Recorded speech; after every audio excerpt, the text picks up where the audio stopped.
Live in ಸಂಗಾತಿಯನ್ನ ಹೊಸ ಪ್ರಿಯಕರನೊಂದಿಗೆ ಸೇರಿ ಹತ್ಯೆ ಮಾಡಿದ ಆರೋಪದ ಮೇಲೆ ಕನ್ನಡದ ಪೋಷಕ ನಟಿ ಬಿಂದು ಅಲಿಯಾಸ್ ಊರ್ವಶಿಯನ್ನ ಬೆಂಗಳೂರು ಪೊಲೀಸರು ಬಂಧಿಸಿದ್ದಾರೆ.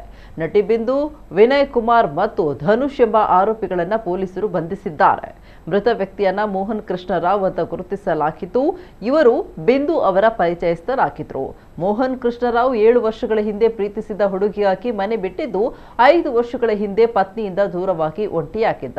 ಬಿಂದು ತನ್ನ ತಾಯಿಯ ಸಾವು, ತಂದೆಯ 2ನೇ ಮದುವೆ ಹಾಗೂ ಕೋವಿಡ್ ಸಮಯದಲ್ಲಿ ತನ್ನ ಮಗುವನ್ನ ಕಳೆದುಕೊಂಡ ನೋವಿನಲ್ಲಿದ್ದ ಈಕೆಯನ್ನ ಪತಿಯು ಬಿಟ್ಟು ಹೋಗಿದ್ದ ಎನ್ನಲಾಗಿದೆ. ಈ ನಡುವೆ ಬೆಂಗಳೂರಿಗೆ ಬಂದಂತಹ ಬಿಂದು ಮೋಹನ್ ಎಂಬಾತನ ಜೊತೆ ಲಿವಿಂಗ್ ರಿಲೇಶನ್ಶಿಪ್ನಲ್ಲಿತ್ತು.